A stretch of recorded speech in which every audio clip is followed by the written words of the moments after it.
Kang Wu wiped the grease from his hands with an old cloth and stared at the mining drill that had been giving him trouble for 3 days. The massive machine sat silent in the depths of Station Kepler 442b, its metal frame covered in the red dust that seemed to get into everything on this world. Around him, the sound of other machines hummed through the tunnels like a metal heartbeat that never stopped. He had been working on mining stations for 6 years now, and this one was like all the others. Big metal boxes floating in space around planets that nobody really wanted to visit. The only difference was the people. This station had beings from 17 different worlds all trying to dig valuable rocks out of the ground. Most of them did not like humans very much. Wu picked up his scanner and ran it over the drill's power core. The readings looked normal, but something was still wrong. He had learned to trust his feelings about machines. They never lied to him the way people did.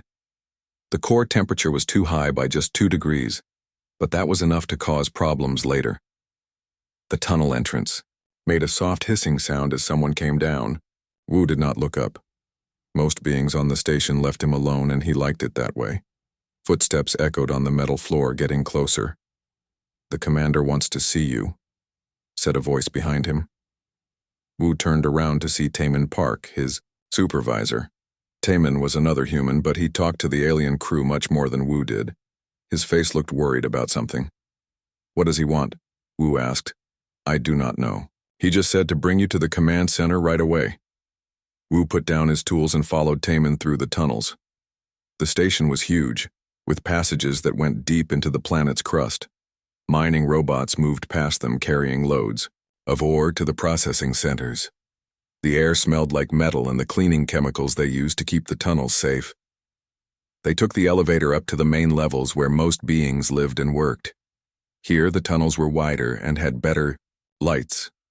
Aliens from different worlds walked past them, talking in languages that sounded like music or grinding metal or wind through trees. Wu understood some of them, but he rarely spoke unless someone asked him a direct question. The command center was at the top of the station, with big windows that showed the planet's surface. Commander Veltar stood looking out at the red landscape, with his back to them. He was Zenthari, which meant he was tall and thin with skin that looked like it was made of blue metal. The Zenthari thought they were better than most other species, especially humans. "You sent for me," Wu said. "Commander." Veltar turned around. His eyes were bright yellow, and they looked at Wu like he was something unpleasant. "Yes. We have been receiving strange signals from nearby systems. The communication officer says you know about electronic systems." "I fix machines," Wu said, "not communication equipment. But you understand how signals work, yes? How they can be changed or blocked?" Wu nodded. During his time in the Earth Defense Force, he had learned about many different types of equipment. Electronic warfare was part of his training, but he did not want to talk about those days. "Show him the recordings," Commander Veltar said to the communication officer. The officer was a Reelan, short and covered in green fur. She pressed some buttons on her console and sounds filled the room. At first it was just static, but then Wu could hear voices calling for help. The voices were scared and desperate. "3 systems have sent these distress calls in the past week," the commander said. "Each signal stopped suddenly. Our government thinks it is just equipment breaking, but I want to be sure." Wu listened to the recordings again. The static between the calls had patterns in it. Most people would think it was just random noise, but Wu had heard similar patterns during the war. "Someone was jamming the signals on purpose. This is not equipment failure," he said. "What do you mean?" asked the commander. "The static has patterns. Someone is blocking these signals deliberately. These calls for help are real." Commander Veltar's expression did not change. "That is impossible. No one attacks entire systems anymore. The war ended years ago." "I know what I hear," Wu said. "You humans always think someone is trying to attack you. It is because you come from a death world where everything tries to kill you. You see danger everywhere." Wu felt anger rising in his chest, but he kept his face calm. Most aliens thought humans were paranoid because Earth was such a dangerous planet. They did not understand that this paranoia had kept humanity alive for thousands of years. "May I analyze the signals more carefully?" he asked. The commander made a gesture that meant yes in Zenthari culture. But do not waste too much time. We have work to do. Wu spent the next several hours going through the recorded signals. The patterns in the static became clearer the more he studied them. This was definitely electronic warfare, and it was very advanced. Whoever was doing this had military-grade equipment. He also noticed something else.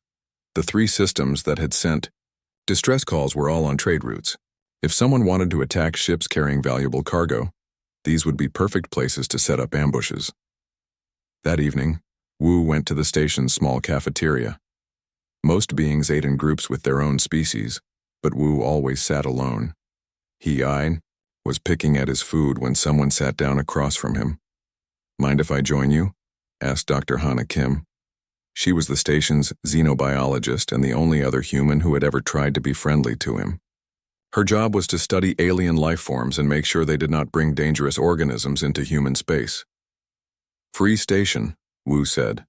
"I heard you were analyzing those distress signals today. Find anything interesting?" Wu looked at her carefully. Dr. Kim seemed genuinely curious, not like she was trying to get information for someone else. "Someone is jamming communications in 3 systems. I think they are attacking ships and stations. That is scary. Did you tell the commander? He thinks I'm paranoid because I'm human." Dr. Kim made a sound that was almost a laugh. "The Death World syndrome. I get that too sometimes.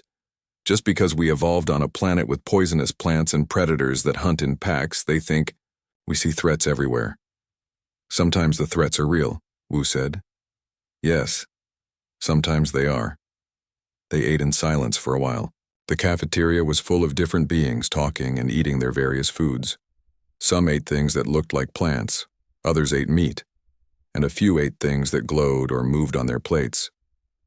The sounds of all their different languages mixed together into a constant buzz of noise. "Can I ask you something?" Dr. Kim said. "You have been here for 6 years, but you never talked to anyone. Why did you come to a place like this?" Wu thought about how to answer. The truth was complicated and painful, and he did not like talking about his past. But something about Dr. Kim made him want to be honest. "I wanted to be somewhere quiet," he said finally. "This place is not exactly quiet. It is quiet inside my head when I am fixing machines." Dr. Kim nodded like she understood. "Sometimes we all need that kind of quiet." The next morning, Wu was back in the tunnels working on the mining equipment when the alarm started. The sound echoed through every passage in the station, loud and urgent. Emergency lights began flashing red and yellow. Wu ran to the nearest communication panel and pressed the button to hear the announcement. "All personnel report to emergency stations immediately," came Commander Veltar's voice. "This is not a drill. Long-range sensors have detected a large fleet approaching our system. Estimated time of arrival is 18 hours. Wu felt cold. Fear filled his stomach. The jamming, the destroyed systems, the distress calls, it all made sense now. Someone had been working their way through this part of space and now they were coming here. He ran through the tunnels toward the command center, pushing past other beings who were also hurrying to their emergency positions. When he reached the main levels, he could see panic spreading through the crowds. Some beings were crying, others were shouting in their own languages, and many were just standing still like they could not believe what was happening. The command center was full of officers and technicians all talking at once. Commander Veltar stood in the middle of them looking at the displays that showed the approaching fleet. "How many ships?" someone asked. "Sensors show at least 50 vessels of various sizes," the Rillan communication officer said. "The largest ones are the size of battle cruisers." "What do they want?" asked another voice. "We have sent communication requests, but they are not answering," the officer replied. Wu looked at the display screen. The fleet was massive and moving in perfect formation. This was not a group of random pirates or raiders. This was a military force with a specific purpose. "Commander?" he said. Everyone turned to look at him. Commander Veltar's yellow eyes were full of anger and fear. "What do you want, human?" "I know who they are." The room became quiet. Wu could feel every being in the command center staring at him. "These are the Void Reapers," he said. "I have heard stories about them from traders and ship captains. They attack entire systems and leave no survivors. No one knows where they come from or what they want. They just destroy everything. That is impossible, Commander Veltar said. The Void Reapers are just stories to scare children.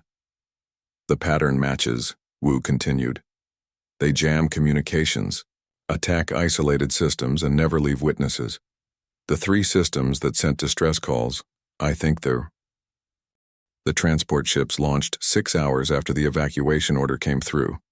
Wu watched from the main observation deck as the 3 vessels pulled away from the station and disappeared into the darkness of space. 1,200 beings were now safe, but they had left behind almost 1,700 others. The beings who remained were mostly humans, some alien species that other races considered less important, and volunteers who had chosen to stay. The cow station felt empty now, with long corridors that used to be full of noise now echoing with just a few footsteps. Commander Veltar had been on the first transport ship along with most of the senior officers. The being left in charge was Lieutenant Kira Voss, a young Xanthari who looked terrified. She had never commanded anything larger than a small maintenance crew. Wu found Dr. Kim in her laboratory, packing equipment into storage containers. Her hands were shaking as she worked. "Why did you not get on one of the ships?" he asked. She looked up at him with tired eyes. "Someone needs to maintain the medical equipment for the people who are staying. Besides, I do not think those ships are going to make it very far." "What do you mean?" "The Void Reapers have been attacking entire systems. If they can destroy planets and space stations, what chance do 3 transport ships have? The people who left might just die slower than the rest of us." Wu had been thinking the same thing. The raiders would hunt down any ships that escaped. Running away was not really an option. "I have been looking at the station's systems," he said. Dr. Kim stopped packing and gave him her full attention. "What did you find?" "This place has more defensive capabilities than anyone knows. Military-grade weapons and shields that were installed during the war but never removed. They are still here, just hidden. Can you activate them? Maybe. I still have authorization codes from my time in the Earth Defense Force. The question is whether we have enough people to operate everything." Dr. Kim set down the container she was holding. "How many people would you need?" "For a full, defensive operation? At least 50 beings who know how to follow orders and work as a team, plus technical specialists who can maintain the equipment while we are fighting. We have 1,700 people left on this station. Most of them are miners and technicians. They know how to dig ore and fix machines, but they do not know how to fight." Dr. Kim was quiet for a moment, thinking. "What about Taman? He was military too, was he not?" Wu nodded. Taman had mentioned serving in the Communication Corps during the war, but they had never talked about it in detail. Most humans who had been in the military did not like to discuss those days. "I will talk to him," Wu said. He found Taman in the engineering section checking the station's power systems. The older man looked up when Wu approached. "The main reactor is running at full capacity," Taman said. "Whatever we are going to do, we will have plenty of power for it. You think we should fight? I think we should survive." Running away did not work out well for the other systems the Reapers attacked. Wu pulled out his scanner and showed Taman the hidden systems he had discovered. Weapon batteries, shield generators, sensor arrays, and other military equipment that could turn the mining station into a fortress. "This is serious hardware," Taman said, studying the displays. "But it will take time to activate everything, and we need people who know what they are doing." "How much time do we have?" 11 hours until the Reapers arrive. They worked through the night, moving through the station's lower levels and accessing systems that had been locked away for years.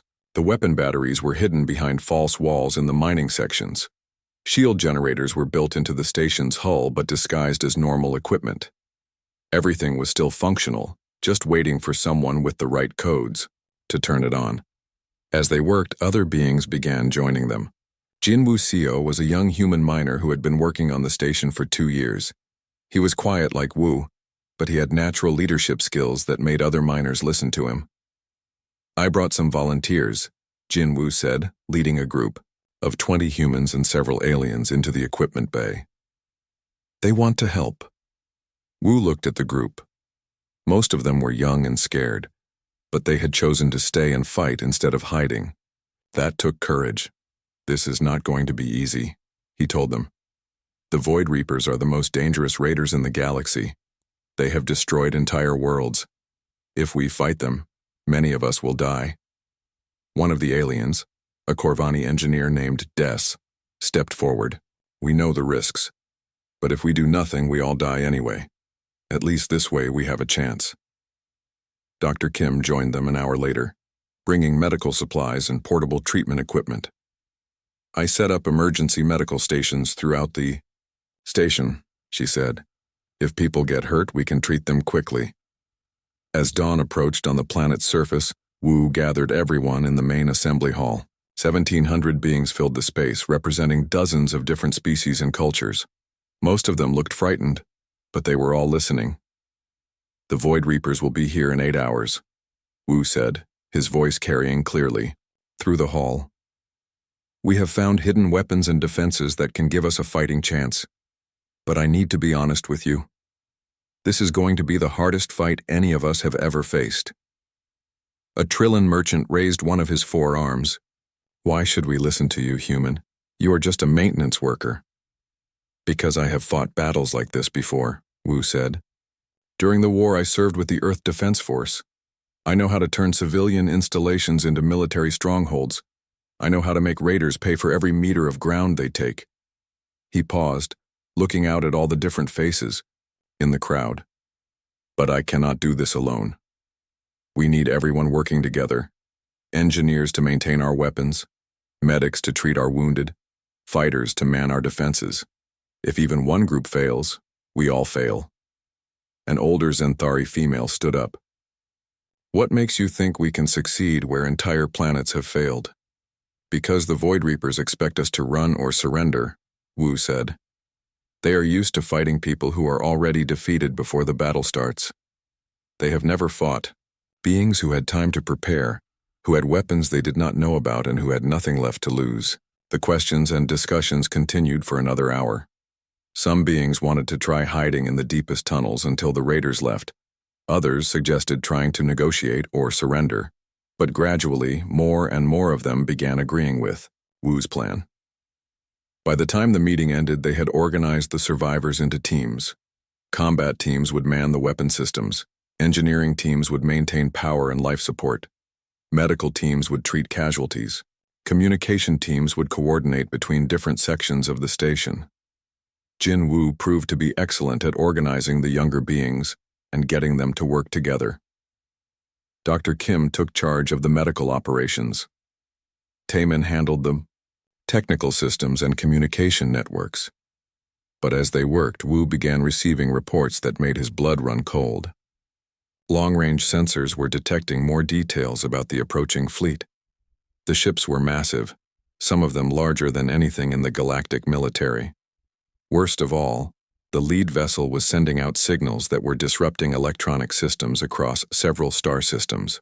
"What kind of signals?" Wu asked the Rillan communication specialist who was monitoring the sensors. "Unknown type of transmission. It seems to affect the minds of beings who are exposed to it. Reports from the edge of the system describe widespread panic and fear among ship crews." Wu felt a chill run down his spine. He had heard stories about this during the war. Weapons that attacked the mind instead of the body. If the Void Reapers had psychological warfare capabilities, the battle would be even harder than he had expected. "Can we block these signals?" "I am trying to modify our communication arrays to create interference, but I do not know if it will work." 3 hours before the Reapers arrived, Wu received a message that changed everything. One of the transport ships that had evacuated earlier was sending a distress signal from the edge of the system. "This is Captain Yuki Nakamura of transport vessel Delta 7, came the voice over the communication system. "We are under attack by Reaper scout ships. They are not just destroying us, they are capturing survivors. I repeat, the Void Reapers are taking prisoners." The transmission cut off in a burst of static. Wu felt anger building in his chest. The beings who had escaped were not just going to die, they were going to be captured and probably tortured. The Void Reapers were not just raiders, they were monsters. He made his way to the command center where Lieutenant Voss was trying to coordinate the defense preparations. The young Zenthari looked overwhelmed by everything that was happening. "Lieutenant, I need to take command of the defense operations," Wu said. "You are not a commissioned officer," she replied. "I cannot just hand over command to a civilian." "Look around," Wu said, gesturing at the displays showing the approaching fleet. "We are facing the most dangerous raiders in the galaxy with a force of miners and technicians. Military rank does not matter anymore. What matters is experience and the ability to keep people alive." Lieutenant Voss stared at him for a long moment. Then she nodded. "What are your orders?" "Get everyone to their battle stations. Activate all defensive systems. And send a message to every ship and station in this sector. Tell them what is coming and warn them to prep." The first wave of Void Reaper ships appeared like dark shadows against the stars. Wu watched them through the command center's main display, counting at least 30 vessels of different sizes. The smallest ones were about the size of fighter craft, while the largest looked like they could carry thousands of raiders. "They are maintaining formation but not responding to our communication attempts," reported the Rillan specialist. "Wait, I am receiving a transmission from the lead vessel." The main screen flickered and showed the interior of a Reaper ship. The being speaking was human, but her eyes were cold and empty. She wore black armor covered in scars and strange symbols. "I am Captain Mira Cho of the Void Reaper Advance Force," she said. "You have one opportunity to surrender. Open your docking bays and prepare to be boarded. Anyone who resists will face prolonged death. Anyone who cooperates will face quick death. You have 5 minutes to decide." The transmission ended, leaving the command center in silence. "She is human," Dr. Kim said quietly. "Not anymore," Wu replied. "The Void Reapers take prisoners from the worlds they destroy. Some of them are forced to join the raider fleets." Jin Wu looked up from his weapon controls. "What do we tell them?" Wu activated the outgoing communication system. "Captain Cho, this is the mining station Kepler 442b. We decline your offer." He switched off the transmission before she could respond, then turned to address his teams. "All stations prepare for combat. They will try to disable our shields first, then send boarding parties to take control of critical systems. Do not let them get close to the reactor or the command center." The Reaper ships began moving toward the station in a coordinated attack pattern. Wu had seen similar tactics during the war. Surround the target, overwhelm the defenses, then board and capture any survivors. "They are powering up their weapons," Jin Wu reported. "Energy readings are off the charts. Wait for them to get closer," Wu said. "We need to make every shot count." The lead Reaper ships opened fire with weapons that looked like streams of purple energy.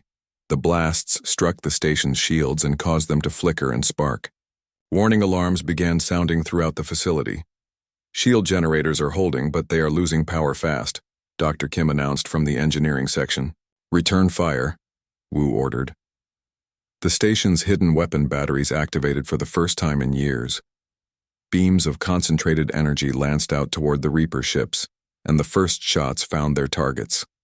2 smaller vessels exploded in brilliant flashes of light, while a larger ship spun out of control with its engines damaged. "Direct hits," Jin Wu called out excitedly. But more Reaper ships were approaching from different angles, and they were learning from the first exchange.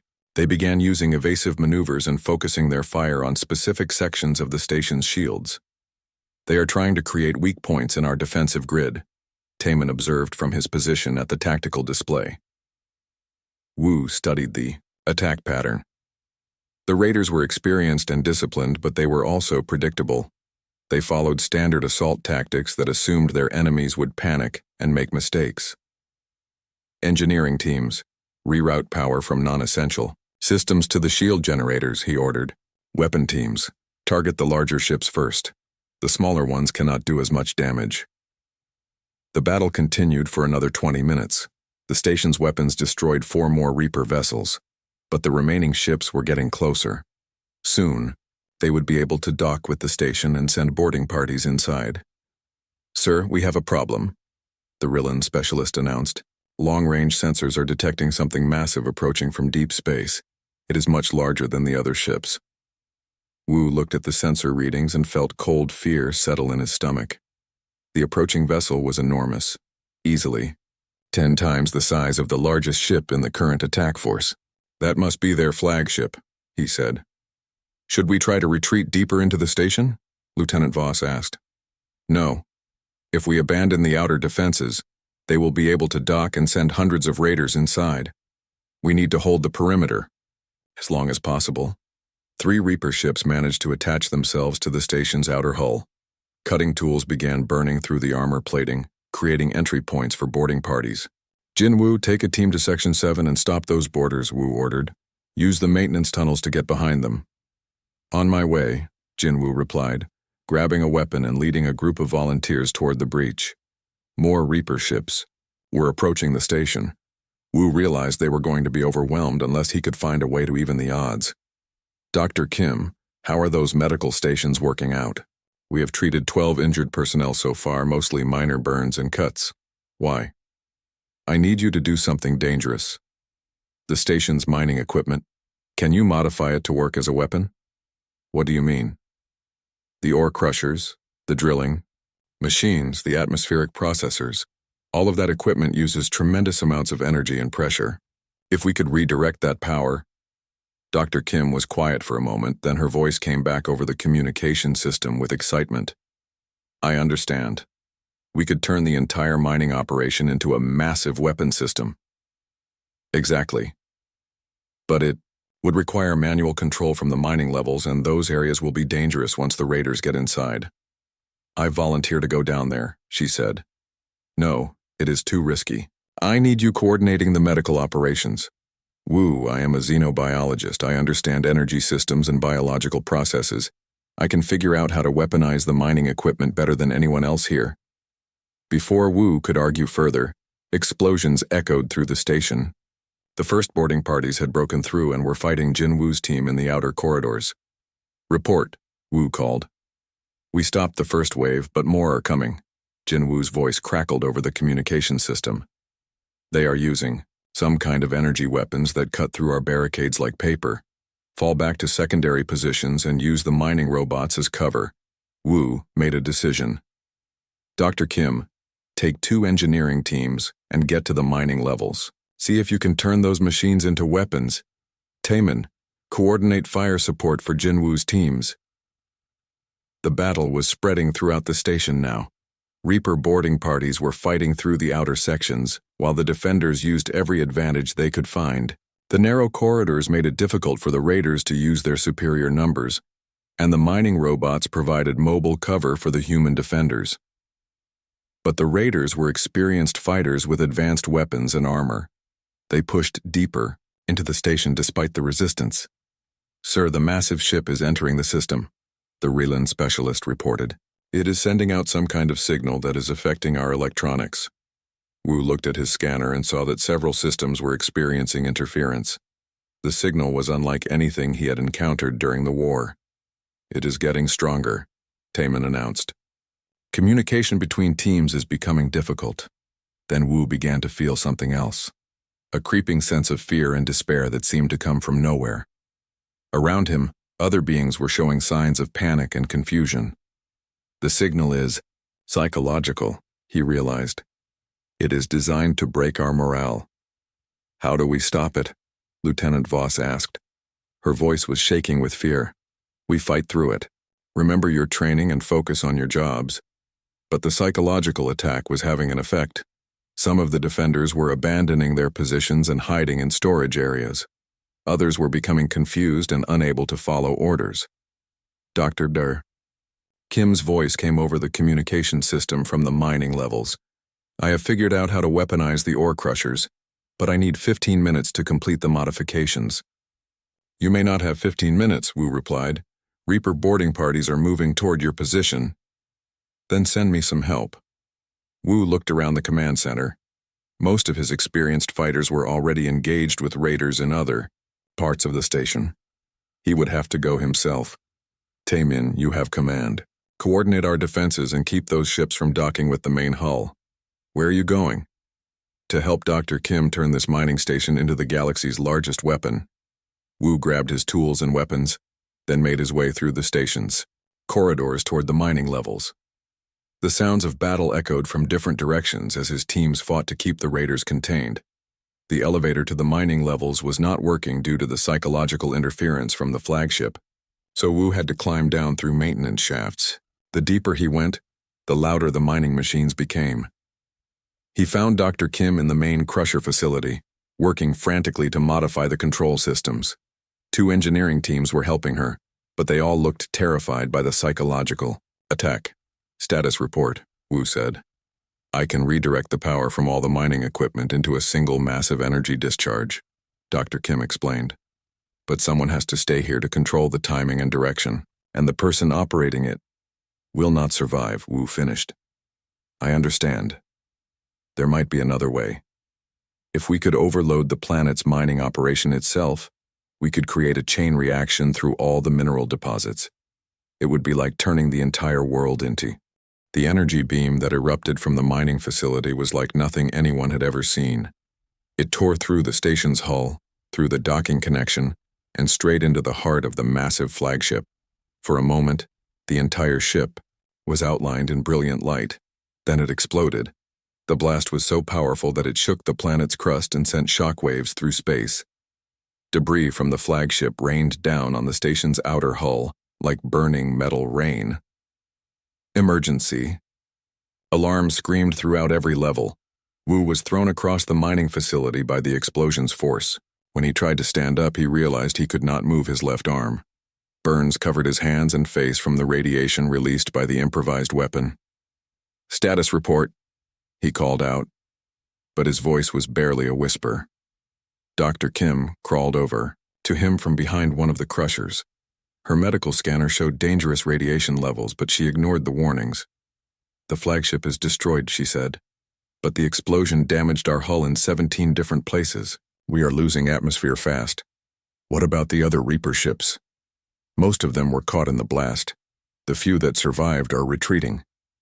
Wu tried to process this information. They had won, but the cost might be too high. If the station could not maintain life support, everyone would die anyway. Can we seal the hull breaches? Some of them, but not all. And we lost a lot of people in the final assault. Jin Wu's voice came over the communication system, weak but determined. Command Center, this is Jin Wu. We stopped the boarding parties, but we need emergency teams in sections 4 through 9. A lot of people are hurt. Wu tried to stand again and this time managed to get to his feet. His left arm hung useless at his side and every movement sent waves of pain through his body. I need to get to the command center, he said. You need medical treatment, Dr. Kim replied, after we make sure everyone else is safe. They made their way through the damaged station, stepping over debris and helping injured survivors. The corridors were filled with smoke and the smell of burned metal. Emergency lights cast strange shadows on the walls. In the command center, they found Taemin coordinating repair efforts while Lieutenant Voss worked with the surviving engineering teams to seal hull breaches. Report, Wu said as he entered. We have lost life support in about 30% of the station, Taemin said. Hull breaches in the outer sections are sealed, but the main docking area is completely destroyed. And sir? What? We are still receiving signals from deep space. The flagship we destroyed was not the only one. There are more Void Reaper fleets out there, and they know what happened here. Wu sat down heavily in the command chair. They had won this battle, but the war was far from over. The Void Reapers would send more ships, probably larger fleets with better weapons. How long do we have? He asked. Unknown. Could be days, could be weeks. And how many people do we have left? Lieutenant Voss checked her reports. 892 survivors. Many are injured, but most are functional. Dr. Kim was running her medical scanner over the radiation burns on Wu's hands. You need treatment immediately, or these injuries could be permanent. Later. Right now, we need to figure out how to defend against the next attack. But even as he said it, Wu realized something was wrong. The pain from his injuries was getting worse, and his vision was starting to blur. The radiation exposure from operating the improvised weapon was more serious than he had thought. Sir, you are not well, Jin Wu said. Maybe you should let someone else handle command for a while. Wu looked around at the faces in the command center. These people had followed him into an impossible battle and somehow survived. They deserved better than a commander who was too injured to think clearly. Taemin, you have operational command, he said. Get our defenses back online and send distress signals to every government in this sector. Tell them what we learned about the Void Reapers. What about you? I am going to Medical Bay to let Dr. Kim fix me up. Then we plan for the next battle. The Medical Bay was in one of the few sections that had not been damaged during the fight. Dr. Kim worked for 2 hours treating Wu's radiation burns and setting his broken arm. Other medical staff handled the dozens of other casualties from the battle. You were lucky, she said as she finished applying healing gel to his hands. A few more minutes of exposure to that much radiation and you would not have survived. How bad is the permanent damage? Your left arm will probably never work quite right again. The burns will heal, but you will have scars. And you need to avoid radiation exposure for the rest of your life. Wu flexed his fingers and found that they responded, though not as smoothly as before. Could be worse, yes. You could be dead like the 3,000 people on those transport ships the Reapers captured. The reminder hit Wu hard. While they were celebrating their victory, other beings were probably suffering torture at the hands of the raiders. The battle here had been just one small part of a much larger war. Have we received any word from the ships that escaped? No. I think we have to assume they are gone. Over the next several days, repair teams worked around the clock to restore the station's defenses and life support systems. The improvised weapons that had saved them during the battle were rebuilt and improved. Communication teams sent messages to every government and military organization in the sector, warning them about the Void Reaper threat. Most of the responses were disappointing. Governments that were far from the danger zone expressed sympathy, but offered no help. Military commanders said they could not spare ships to defend a remote mining station. But some groups were listening. Underground resistance movements, independent traders, and colonial defense forces began sharing intelligence about Reaper movements. A picture emerged of a massive campaign that had been going on for months across multiple sectors.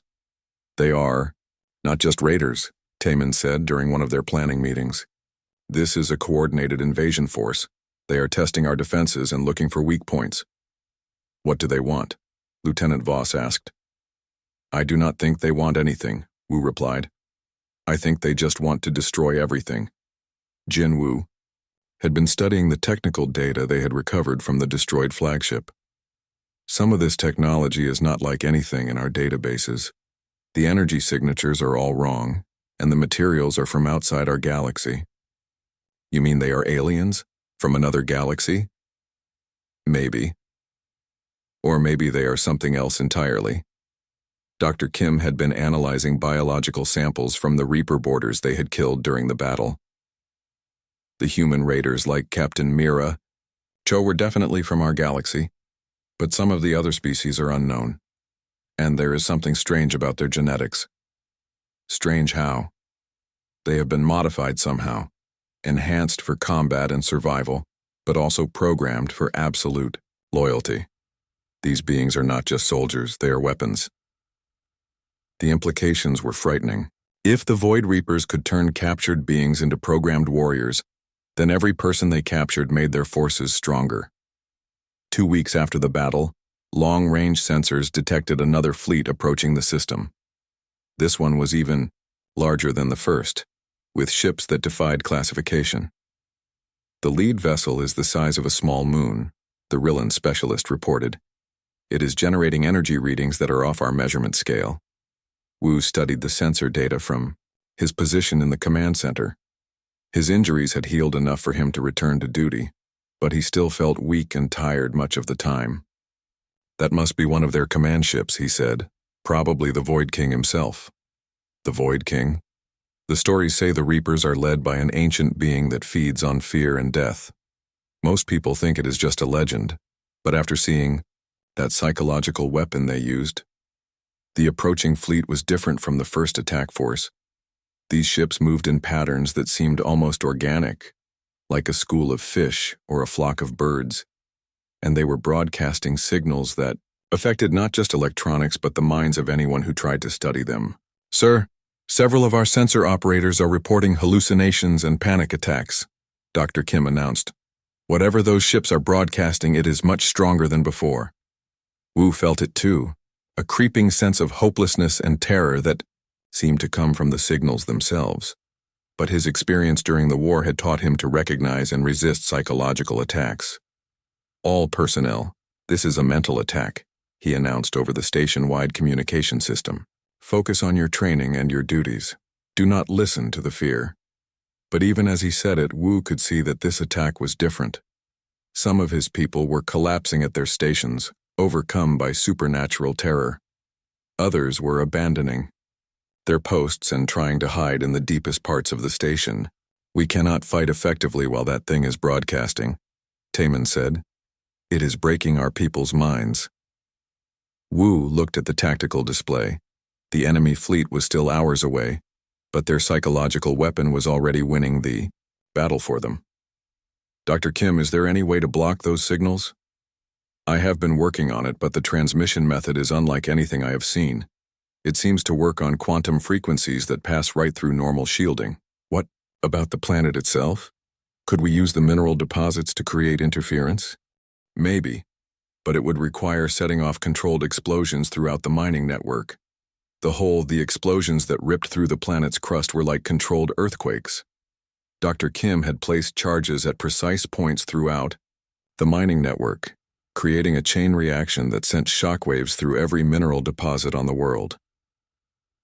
Wu felt the station shake as massive amounts of energy discharged deep underground. Emergency alarms screamed throughout the facility, but for the first time in hours his mind felt clear.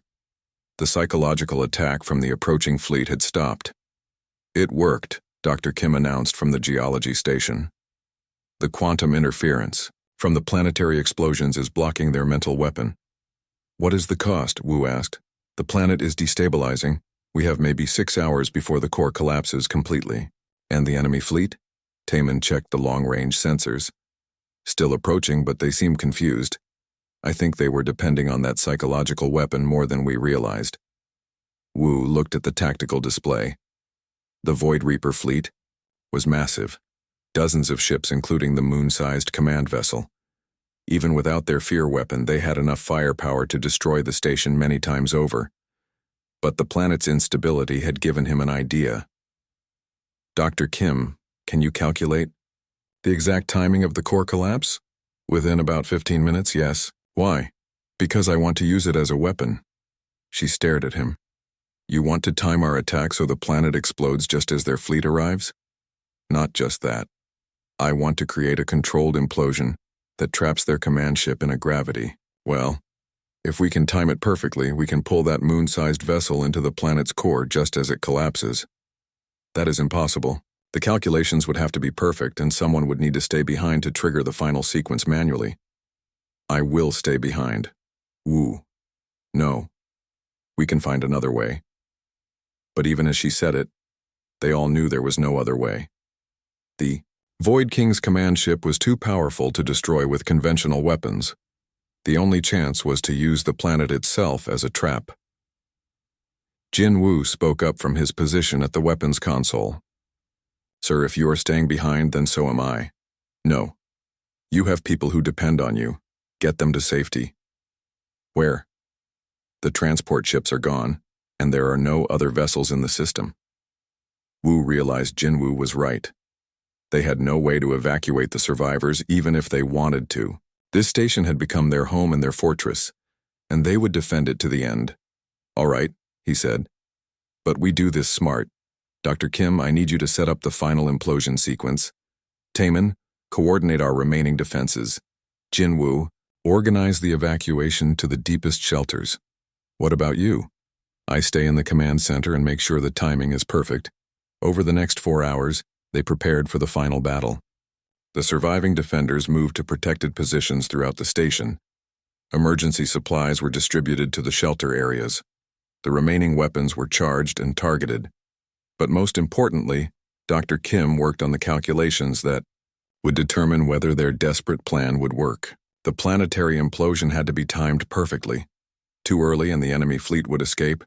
Too late and the station would be destroyed before they could complete the trap. "I have the numbers," she announced finally. "But the margin of error is tiny. The command ship has to be within 2,000 kilometers of the planet's surface when the core collapses. How do we get them that close? We make ourselves irresistible bait." An hour before the fleet arrived, Wu sent a message on all frequencies. "This is Kang Wu, commander of mining station Kepler 442b. We know you can hear this, Void King. We are the ones who destroyed your first fleet and killed your flagship. We are waiting for you." The response came back immediately, but it was not the Void King who spoke. It was Captain Mira Cho, the human who had joined the raiders. "You have caused us considerable inconvenience," she said. "The Void King wants to meet you personally before you die. Tell him he is welcome to try. You do not understand what you are facing, Kang Wu. The Void King is not just a Reaper commander. He is something far older and more powerful than your small mind can comprehend." Then, why is he afraid to face one mining station? There was a long pause before Captain Cho spoke again. "He is not afraid. He is curious. In all his centuries of conquest, he has never encountered beings who refuse to surrender even when facing certain death. He wants to understand what makes humans so stubborn. He will find out soon enough." The Void Reaper fleet entered the system like a dark storm. The smaller ships spread out in attack formation, while the massive command vessel moved slowly toward the planet. Wu watched it approach on the main display and tried not to think about what was inside. "All teams, prepare for final engagement," he announced. "Remember, we just need to hold out long enough for the planet to do our work for us." The first wave of Reaper ships opened fire on the station's shields. But this time, the defenders were ready. The improvised weapons that Dr. Kim had built from mining equipment unleashed devastating attacks on the approaching vessels. "Direct hits on 6 enemy ships," Jinwu reported. "But there are too many of them." More Reaper vessels moved in to attack. Energy beams and projectile weapons filled the space around the station. The shields held, but they were weakening fast. Under the massive assault, "Dr. Kim, how much time do we have?" 90 minutes until core collapse. The command ship is still too far away. Then we need to make them angry enough to come closer." Wu activated the most powerful weapon they had, the modified ore crusher, that could focus the energy of the entire mining operation into a single beam. He targeted the command ship and fired.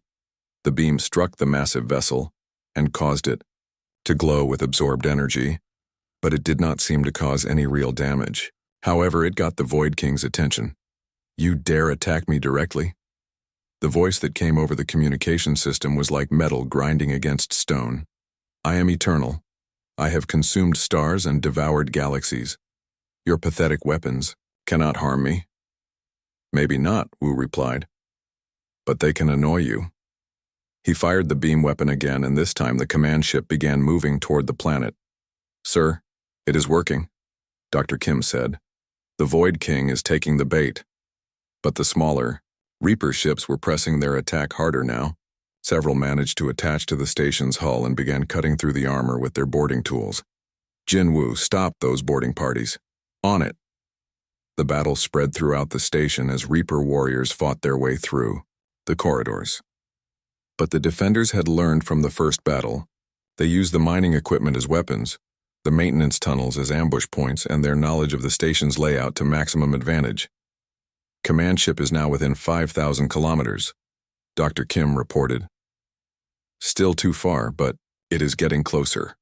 Wu continued firing the ore crusher at the massive vessel, trying to provoke it into coming within range of the planetary trap. Each blast seemed to anger the Void King more, and the ship's approach continued. 3,000 kilometers and closing. The station shuddered as more Reaper ships docked with the outer hull. Boarding parties were fighting through the outer sections, but Jinwu's teams were holding them back. "Sir, we are running out of people," Taman announced. "The Reapers just keep coming." "How much longer?" 25 minutes until core collapse. Command ship is at 2,500 kilometers, so close but still not close enough. Wu realized he needed to do something desperate to get the Void King within range. "Dr. Kim, can you make the planetary explosions bigger?" What do you mean? If we detonate all the remaining mining charges at once, would that create a bigger gravity well? Yes, but it would also collapse the core immediately. No 25-minute delay. How long would we have? Maybe 2 minutes. Wu looked at the display showing the massive command ship. 2 minutes would not be enough time to evacuate the station, but it might be enough to complete their mission. Do it. Wu, if we trigger the implosion now, everyone on the station dies. Everyone on the station dies anyway if the Void King escapes to attack other worlds. Dr. Kim hesitated, then began entering the commands to detonate the remaining mining charges. All stations, this is Wu, he announced over the communication system. In 2 minutes, this planet is going to collapse into a gravity well that will trap the Void King ship. It has been an honor serving with all of you.